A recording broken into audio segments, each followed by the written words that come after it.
Welcome back to the deep dive. So, today we are not just looking at a quarterly earnings report. We are looking at what feels like a pivotal moment in industrial history. The date is January 29, 2026. The subject is Honeywell. And honestly, looking at the documents we have today, the Q4 2025 report, the earnings call transcript, all the decks, it feels less like a corporate update and more like we're watching a biological event. That is a dramatic way to put it, but, you aren't wrong. It feels organic. I mean, think about it. You have this 100-year-old industrial caterpillar that is actively dissolving itself into goo so it can rebuild itself into, well, a butterfly that is also a jet engine. A jet engine butterfly equipped with quantum processors. That's actually a pretty accurate summary of the mission here. So that is our mission today. We need to unpack this metamorphosis.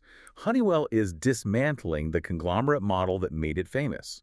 They're spinning off huge chunks of the business, actively selling others, and, betting the farm on automation and quantum computing. We need to figure out, is this genius or is it tripping the gears? And to answer that, we have to look past the headlines.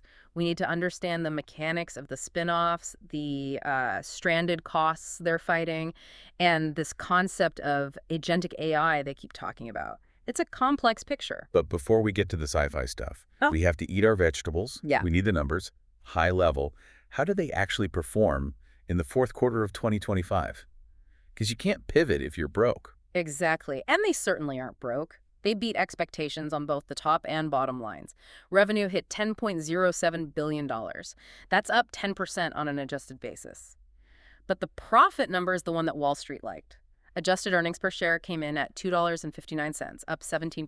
17% earnings growth is nothing to sneeze at for an industrial. Yeah, not at all. For a giant like that, it sounds like a company firing on all cylinders. It's solid. But if I'm putting on my analyst hat, I'm actually going to tell you to ignore that number for a second. Ignore the profit. That's bold. Usually that's the only number people care about. Just for a moment, because earnings tell you what happened yesterday. If you want to know if this massive transformation, this metamorphosis, is actually going to work, you have to look at what they've been asked to build for tomorrow. You have to look at the orders. Organic orders were up a staggering 23%. 23%. That is a massive delta compared to the revenue growth. It is. And that pushed their backlog to a record level over $37 billion. Okay, let's pause there. Backlog. It's a term we throw around a lot in these deep dives. Why does a $37 billion backlog matter so much right now? Think of the backlog as a safety net. Honeywell is about to do something very risky. They are ripping apart their corporate structure. When you are going through that kind of chaos, spinning off your biggest division, changing leadership, moving offices, you want a cushion. You want to know that for the next 3 years, you have $37 billion of work already signed on the dotted line. It gives management the confidence to make these bold, messy moves without worrying that the revenue stream will suddenly dry up. So it's the buffer against the chaos. It allows them to focus on the surgery without worrying about the patient bleeding out. Precisely. Speaking of surgery, let's talk about the great unbundling. We've known for a while that Honeywell wants to simplify. The headline news here is the Aerospace spinoff. The crown jewel. Right. But the timeline has shifted, hasn't it? It has. They've hit the accelerator. Originally, the market was bracing for this to drag out, but now they are targeting the third quarter of 2026. And I think it's important to understand this isn't just filing some paperwork with the SEC. This is untangling decades of shared infrastructure. This is the part I always wonder about. For years, the whole sales pitch of a conglomerate was synergy. We share HR, we share legal, we share the same office parks. Now you have to rip that apart. And that ripping apart creates a very specific financial headache called stranded costs. Define that for us. Okay, imagine you and a roommate split the cost of high-speed internet. Your roommate moves out. You still need the internet, but now you're paying 100% of the bill. That extra cost you're eating is a stranded cost. Got it. My internet bill just doubled. Now multiply that by a global corporation. When Aerospace leaves, the corporate headquarters, the IT systems, the legal retainers, those overhead costs remain with the legacy Honeywell. The leadership team was very specific about this in the call. They are working aggressively to eliminate those stranded costs within 12 to 18-month post-spin. It is a race against efficiency. If they don't cut those costs, their margins implode. And they've already had a practice run, right? The Advanced Materials Business Solstice is already gone. Correct. That spinoff was completed back in October 2025. It's already trading independently, so they've cleared the first hurdle. But they aren't done cleaning house. There was another for sale sign planted on the front lawn this quarter.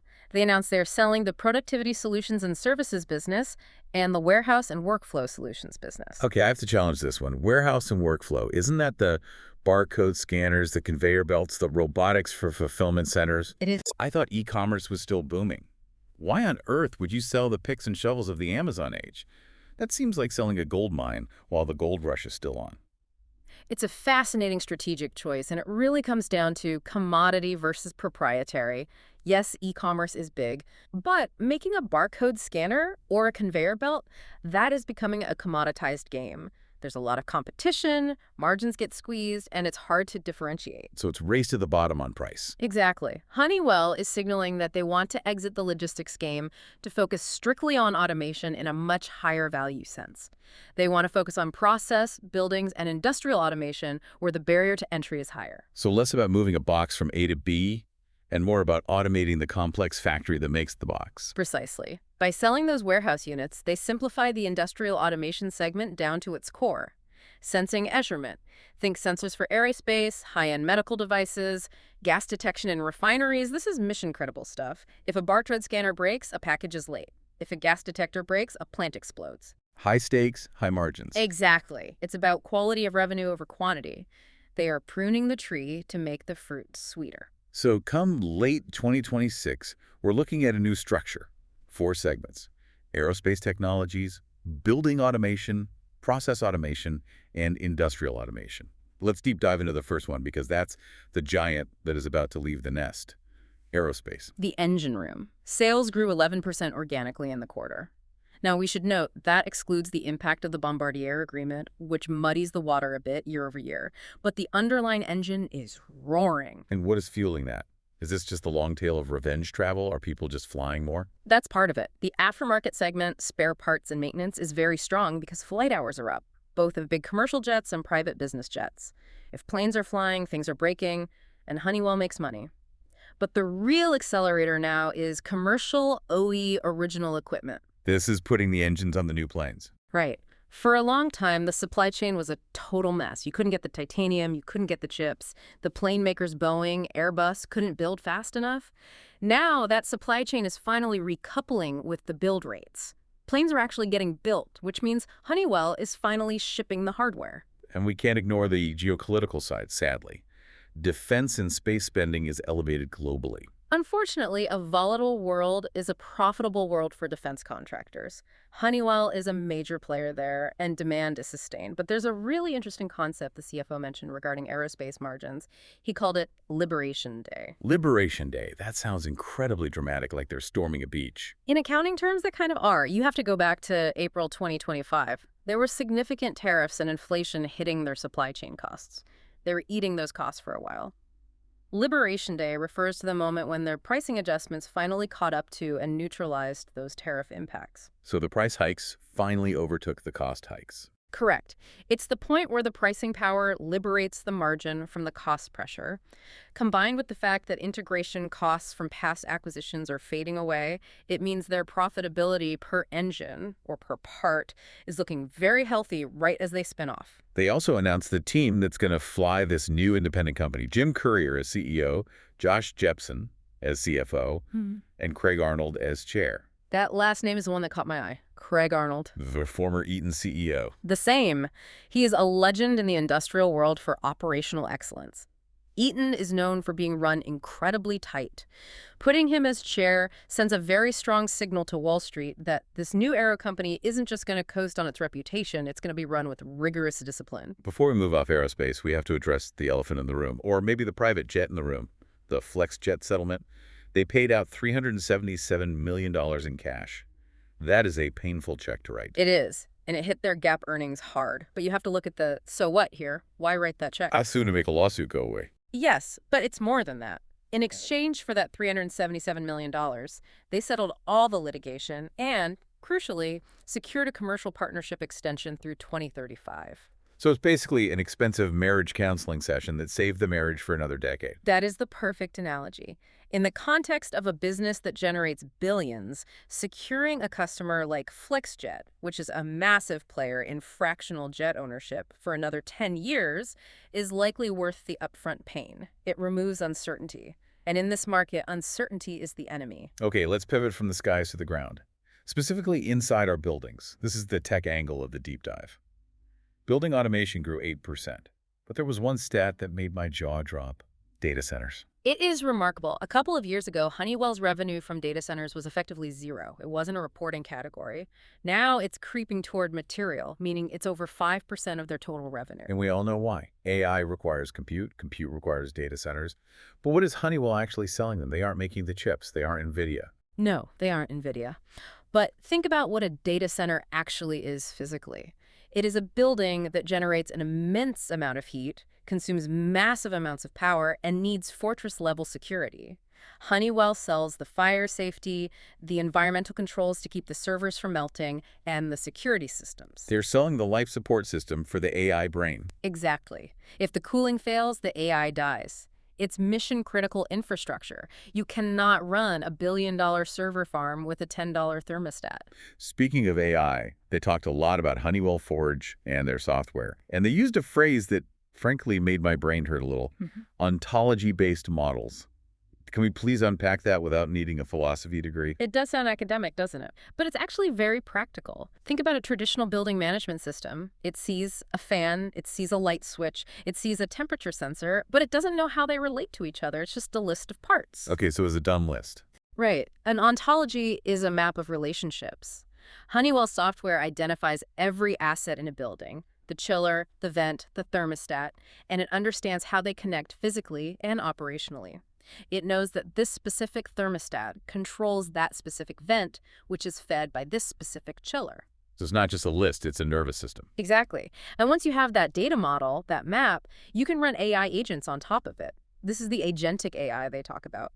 These agents can autonomously manage energy and maintenance. They don't just alert a human saying, temperature is high. They say, the temperature is high because valve B is stuck, so I am adjusting fan C to compensate, and I have already drafted a work order for a technician to fix valve B. That is a huge leap. That's the difference between a dashboard and an autopilot. That is where industrial meets digital, and that is why they are betting so heavily on software. They want buildings to run themselves.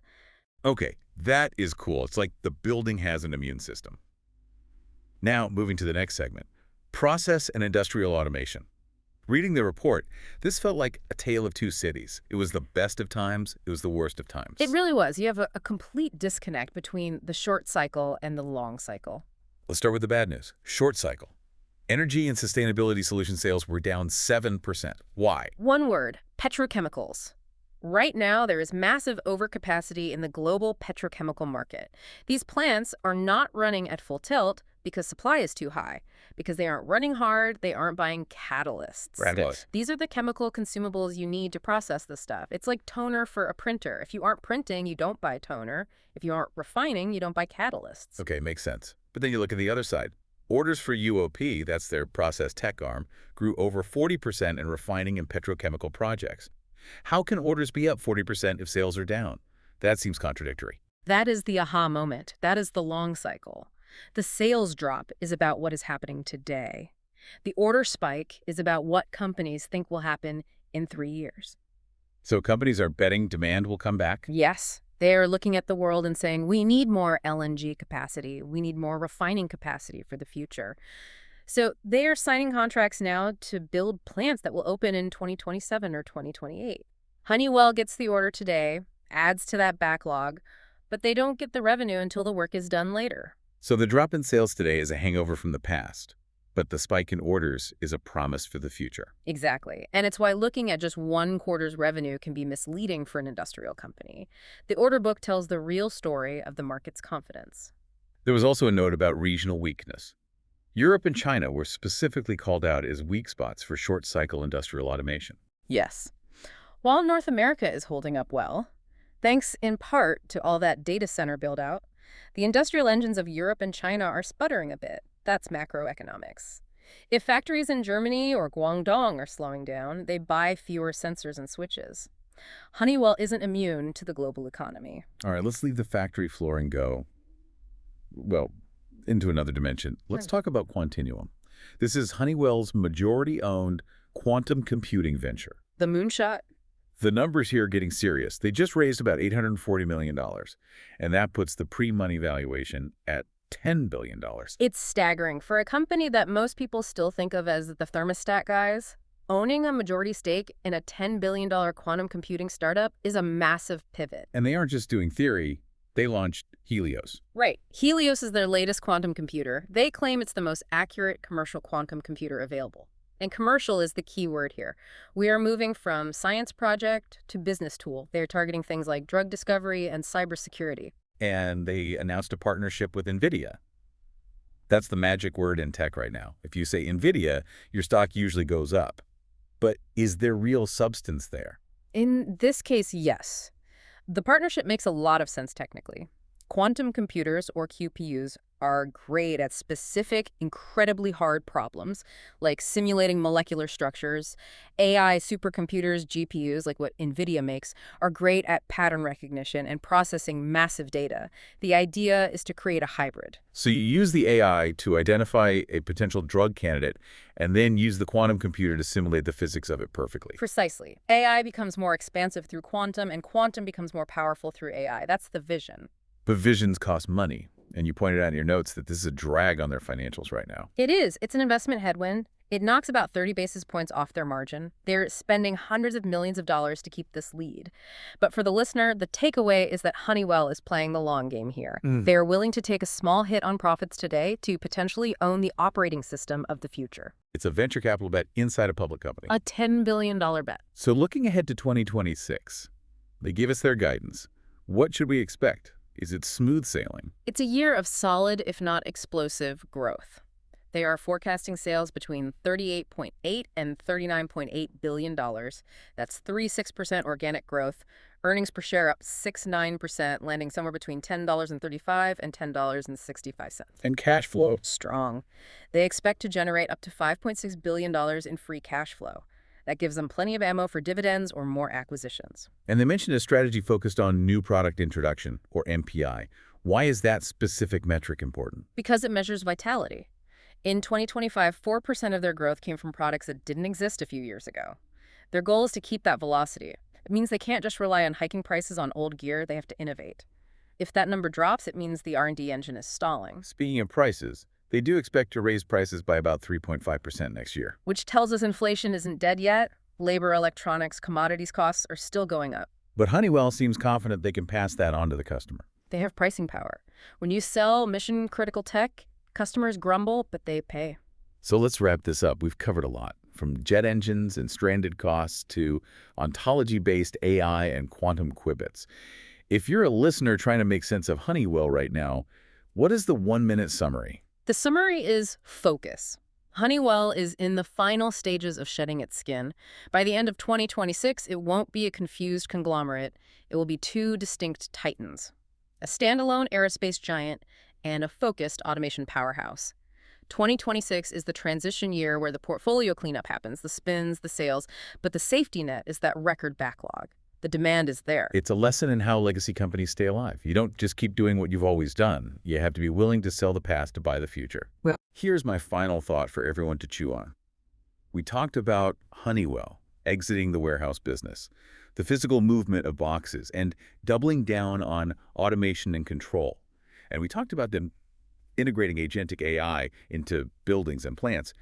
When you spin off the low-tech stuff and keep the sensors, the software, and the quantum computing, are we looking at a company that isn't building the machine anymore, but is building the operating system for the physical world? that is the multi-billion-dollar question. If they pull off this Forge integration and the quantum bet pays off, they don't just supply the industry, they become the Microsoft of the industrial world. And that is a fascinating place to be. We will be watching closely as that aerospace spinoff happens later this year. Thanks for helping us break it all down. Thanks for having me. And thank you for listening. See you on the next Deep Dive.